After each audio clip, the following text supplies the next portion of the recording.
श्रीगणेशाय नमः। अथ श्री शिवरक्षास्तोत्रं विनियोगः।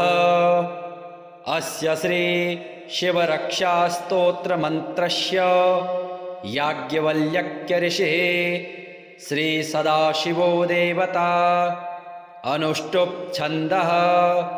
श्री सदाशिवप्रीत्यर्थं शिवरक्षास्तोत्र पाठे विनियोगः। चरितं देवदेवस्य महादेवस्य पावनम् अपारं परमोदारं चतुर्वर्गस्य साधनम् गौरीविनायकोपेतं पंचवक्त्रं त्रिनेत्रं शिवं ध्यात्वा दशभुजं शिवरक्षां पठेन्नरः। गंगाधरः शिरः पातु भालम् अर्धेन्दुशेखरः। नयने मदनध्वंसे कर्णो सर्पविभूषण। घ्राणं पातु पुरारातिः मुखं पातु जगत्पतिः। जिह्वां वागीश्वरः पातु कंधरां सितिकन्धरः।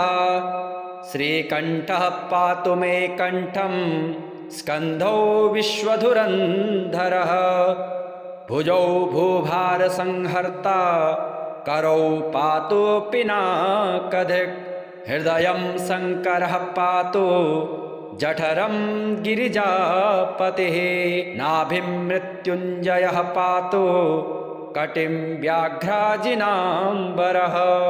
शक्तिनी पातु दीनार्त शरणागतवत्सलः। ऊरो महेश्वरः पातु जानुनी जगदीश्वरः। जङ्घे पातु जगत्कर्ता गुल्फौ पातु गणाधिपः। चरणौ करुणासिन्धुः सर्वाङ्गानि सदा शिवः। एतां शिवबलोपेतां रक्षां यः सुकृती पठेत् स भुक्त्वा सकलान् कामान् शिवसायुज्यमवाप्नुयात्। ग्रहभूतपिशाचाध्यास्त्रैलोक्ये विचरन्ति ये दूरादासु पलायन्ते शिवनामाभिरक्षणात्। अभयङ्करनामेदं कवचं पार्वतीपतेः। भक्त्या बिभर्ति यः कण्ठे तस्य वश्यं जगत्त्रयम्। इमां नारायणः स्वप्ने शिवरक्षां यथा दिशत्। प्रातरुत्थाय योगीन्द्रो याज्ञवल्क्यः तथा लिखत्। चरितं देवदेवस्य महादेवस्य पावनम् अपारं परमोदारं चतुर्वर्गस्य साधनम् गौरीविनायकोपेतं पंचवक्त्रं त्रिनेत्रं शिवं ध्यात्वा दशभुजं शिवरक्षां पठेन्नरः। गंगाधरः शिरः पातु भालम् अर्धेन्दुशेखरः। नयने मदनध्वंसे कर्णो सर्पविभूषण। घ्राणं पातु पुरारातिः मुखं पातु जगत्पतिः। जिह्वां वागीश्वरः पातु कंधरां सितिकन्धरः। श्रीकण्ठः पातु मे कण्ठं स्कन्धौ विश्वधुरन्धरः। भुजौ भूभारसंहर्ता करौ पातु पिनाकधिक्। हृदयं शङ्करः पातु जठरं गिरिजापतिः। नाभिं मृत्युञ्जयः पातु कटिं व्याघ्राजिनाम्बरः। शक्तिनी पातु दीनार्त शरणागतवत्सलः। ऊरो महेश्वरः पातु जानुनी जगदीश्वरः। जङ्घे पातु जगत्कर्ता गुल्फौ पातु गणाधिपः।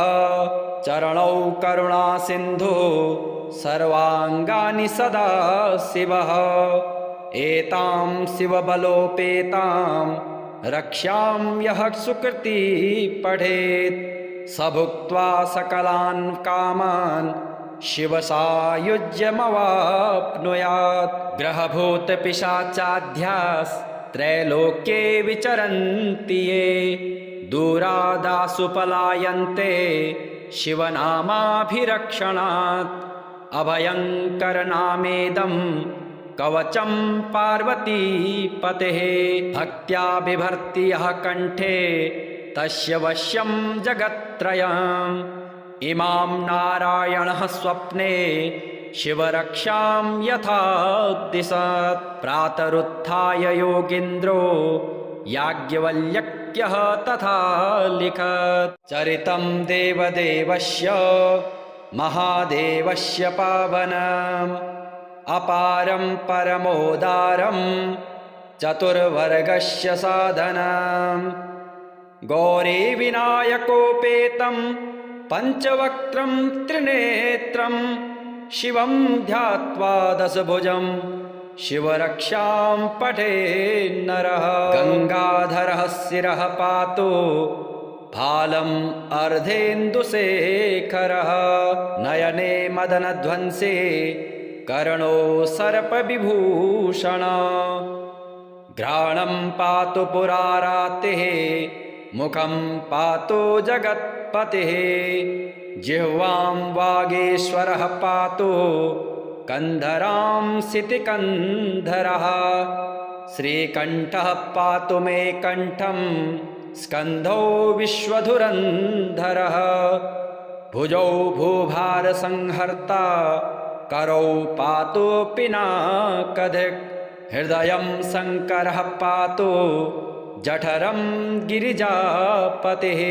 नाभिं मृत्युञ्जयः पातु कटिं व्याघ्राजिनाम्बरः सक्थिनी पातु दीनार्त शरणागतवत्सलः ऊरो महेश्वरः पातु जानुनी जगदीश्वरः जङ्घे पातु जगत्कर्ता गुल्फौ पातु गणाधिपः चरणौ करुणासिन्धुः सर्वाङ्गानि सदा शिवः एतां शिवबलोपेतां रक्ष्यां यः सुकृती पठेत् स भुक्त्वा सकलान् कामान् शिवसायुज्यमवाप्नुयात् ग्रहभूतपिशाचाध्यास्त्रैलोक्ये विचरन्ति ये दूरादासु पलायन्ते शिवनामाभिरक्षणात् अभयङ्करनामेदं कवचं पार्वतीपतेः भक्त्या बिभर्ति यः कण्ठे तस्य वश्यं जगत्त्रयम् इमां नारायणः स्वप्ने शिवरक्षां यथा दिशत् प्रातरुत्थाय योगीन्द्रो याज्ञवल्क्यः तथा लिखत् चरितं देवदेवस्य महादेवस्य पावनम् अपारं परमोदारं चतुर्वर्गस्य साधनम् गौरीविनायकोपेतं पञ्चवक्त्रं त्रिनेत्रं शिवं ध्यात्वा दशभुजं शिवरक्षां पठेन्नरः गङ्गाधरः शिरः पातु भालम् अर्धेन्दुशेखरः नयने मदनध्वंसे कर्णो सर्पविभूषण घ्राणं पातु पुरारातिः मुखं पातु जगत्पतिः जिह्वां वागीश्वरः पातु कन्धरां सितिकन्धरः श्रीकण्ठः पातु मे कण्ठं स्कन्धौ विश्वधुरन्धरः भुजौ भूभारसंहर्ता करौ पातु पिनाकधिक् हृदयं शङ्करः पातु जठरं गिरिजापतिः नाभिं मृत्युञ्जयः पातु कटिं व्याघ्राजिनाम्बरः सक्थिनी पातु दीनार्त शरणागतवत्सलः ऊरो महेश्वरः पातु जानुनी जगदीश्वरः जङ्घे पातु जगत्कर्ता गुल्फौ पातु गणाधिपः चरणौ करुणासिन्धु सर्वाङ्गानि सदा शिवः एतां शिवबलोपेतां रक्ष्यां यः सुकृती पठेत् स भुक्त्वा सकलान् कामान् शिवसायुज्यमवाप्नुयात् ग्रहभूतपिशाचाध्यास्त्रैलोक्ये विचरन्ति ये दूरादासु पलायन्ते शिवनामाभिरक्षणात् अभयङ्करनामेदं कवचं पार्वतीपतेः भक्त्या बिभर्ति यः कण्ठे तस्य वश्यं जगत्त्रयम् इमां नारायणः स्वप्ने शिवरक्षां यथा दिशत् प्रातरुत्थाय योगीन्द्रो याज्ञवल्क्यः तथा लिखत् चरितं देवदेवस्य महादेवस्य पावनम् अपारं परमोदारं चतुर्वर्गस्य साधनम् गौरीविनायकोपेतं पञ्चवक्त्रं त्रिनेत्रं शिवं ध्यात्वा दशभुजं शिवरक्षां पठेन्नरः गङ्गाधरः शिरः पातु भालम् अर्धेन्दुशेखरः नयने मदनध्वंसे कर्णो सर्पविभूषण घ्राणं पातु पुरारातिः मुखं पातु जगत्पतिः जिह्वां वागीश्वरः पातु कन्धरां सितिकन्धरः श्रीकण्ठः पातु मे कण्ठं स्कन्धौ विश्वधुरन्धरः भुजौ भूभारसंहर्ता करौ पातु पिनाकधिक् हृदयं शङ्करः पातु जठरं गिरिजापतिः नाभिं मृत्युञ्जयः पातु कटिं व्याघ्राजिनाम्बरः शक्तिनी पातु दीनार्त शरणागतवत्सलः ऊरो महेश्वरः पातु जानुनी जगदीश्वरः जङ्घे पातु जगत्कर्ता गुल्फौ पातु गणाधिपः चरणौ करुणासिन्धु सर्वाङ्गानि सदा शिवः एतां शिवबलोपेतां रक्ष्यां यः सुकृती पठेत् स भुक्त्वा सकलान् कामान् शिवसायुज्यमवाप्नुयात् ग्रहभूतपिशाचाध्यास्त्रैलोक्ये विचरन्ति ये दूरादासु पलायन्ते शिवनामाभिरक्षणात् अभयङ्करनामेदं कवचं पार्वतीपतेः भक्त्या बिभर्ति यः कण्ठे तस्य वश्यं जगत्त्रयम् इमां नारायणः स्वप्ने शिवरक्षां यथा दिशत् प्रातरुत्थाय योगीन्द्रो याज्ञवल्क्यः तथा लिखत् चरितं देवदेवस्य महादेवस्य पावनम् अपारं परमोदारं चतुर्वर्गस्य साधनम् गौरीविनायकोपेतं पञ्चवक्त्रं त्रिनेत्रं शिवं ध्यात्वा दशभुजं शिवरक्षां पठेन्नरः गङ्गाधरः शिरः पातु भालम् अर्धेन्दुशेखरः नयने मदनध्वंसे कर्णो सर्पविभूषण घ्राणं पातु पुरारातिः मुखं पातु जगत्पतिः जिह्वां वागीश्वरः पातु कन्धरां सितिकन्धरः श्रीकण्ठः पातु मे कण्ठं स्कन्धौ विश्वधुरन्धरः भुजौ भूभारसंहर्ता करौ पातु पिनाकधिक् हृदयं शङ्करः पातु जठरं गिरिजापतिः नाभिं मृत्युञ्जयः पातु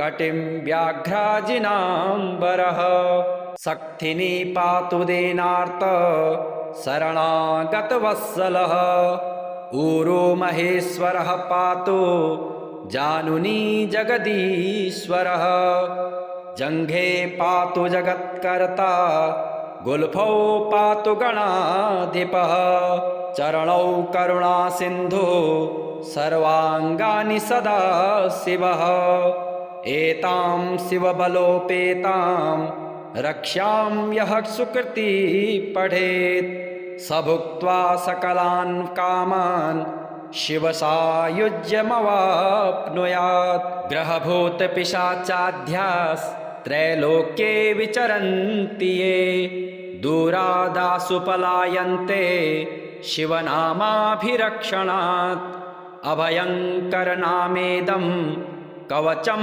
पार्वतीपतेः भक्त्या बिभर्ति यः कण्ठे तस्य वश्यं जगत्त्रयम् इमां नारायणः स्वप्ने शिवरक्षां यथा दिशत् प्रातरुत्थाय योगीन्द्रो याज्ञवल्क्यः तथा लिखत् चरितं देवदेवस्य महादेवस्य पावनम् अपारं परमोदारं चतुर्वर्गस्य साधनम् गौरीविनायकोपेतं पञ्चवक्त्रं त्रिनेत्रं शिवं ध्यात्वा दशभुजं शिवरक्षां पठेन्नरः गङ्गाधरः शिरः पातु भालम् अर्धेन्दुशेखरः नयने मदनध्वंसे कर्णो सर्पविभूषण घ्राणं पातु पुरारातिः मुखं पातु जगत्पतिः जिह्वां वागीश्वरः पातु कन्धरां सितिकन्धरः श्रीकण्ठः पातु मे कण्ठं स्कन्धौ विश्वधुरन्धरः भुजौ भूभारसंहर्ता करौ पातु पिनाकधिक् हृदयं शङ्करः पातु जठरं गिरिजापतिः नाभिं मृत्युञ्जयः पातु कटिं व्याघ्राजिनाम्बरः सक्थिनी पातु दीनार्त शरणागतवत्सलः ऊरो महेश्वरः पातु जानुनी जगदीश्वरः जङ्घे पातु जगत्कर्ता गुल्फौ पातु गणाधिपः चरणौ करुणासिन्धु सर्वाङ्गानि सदा शिवः एतां शिवबलोपेतां रक्ष्यां यः सुकृती पठेत् स भुक्त्वा सकलान् कामान् शिवसायुज्यमवाप्नुयात् ग्रहभूतपिशाचाध्यास्त्रैलोक्ये विचरन्ति ये दूरादासु पलायन्ते शिवनामाभिरक्षणात् अभयङ्करनामेदं कवचं पार्वतीपतेः भक्त्या बिभर्ति यः कण्ठे तस्य वश्यं जगत्त्रयम् इमां नारायणः स्वप्ने शिवरक्षां यथा दिशत् प्रातरुत्थाय योगीन्द्रो याज्ञवल्क्यः तथा लिखत् चरितं देवदेवस्य महादेवस्य पावनम् अपारं परमोदारं चतुर्वर्गस्य साधनम् गौरीविनायकोपेतं पञ्चवक्त्रं त्रिनेत्रं शिवं ध्यात्वा दशभुजं शिवरक्षां पठेन्नरः गङ्गाधरः शिरः पातु भालम् अर्धेन्दुशेखरः नयने मदनध्वंसे कर्णो सर्पविभूषण घ्राणं पातु पुरारातिः मुखं पातु जगत् पतिः जिह्वां वागीश्वरः पातु कन्धरां सितिकन्धरः श्रीकण्ठः पातु मे कण्ठं स्कन्धौ विश्वधुरन्धरः भुजौ भूभारसंहर्ता करौ पातु पिनाकधिक् हृदयं शङ्करः पातु जठरं गिरिजापतिः नाभिं मृत्युञ्जयः पातु कटिं व्याघ्राजिनाम्बरः सक्थिनी पातु दीनार्त शरणागतवत्सलः ऊरो महेश्वरः पातु जानुनी जगदीश्वरः जङ्घे पातु जगत्कर्ता गुल्फौ पातु गणाधिपः चरणौ करुणासिन्धुः सर्वाङ्गानि सदा शिवः एतां शिवबलोपेतां रक्ष्यां यः सुकृती पठेत् स भुक्त्वा सकलान् कामान् शिवसायुज्यमवाप्नुयात् ग्रहभूतपिशाचाध्यास्त्रैलोक्ये विचरन्ति ये दूरादासु पलायन्ते शिवनामाभिरक्षणात् अभयङ्करनामेदं कवचं पार्वतीपतेः भक्त्या बिभर्ति यः कण्ठे तस्य वश्यं जगत्त्रयम् इमां नारायणः स्वप्ने शिवरक्षां यथा दिशत् प्रातरुत्थाय योगीन्द्रो याज्ञवल्क्यः तथा लिखत्।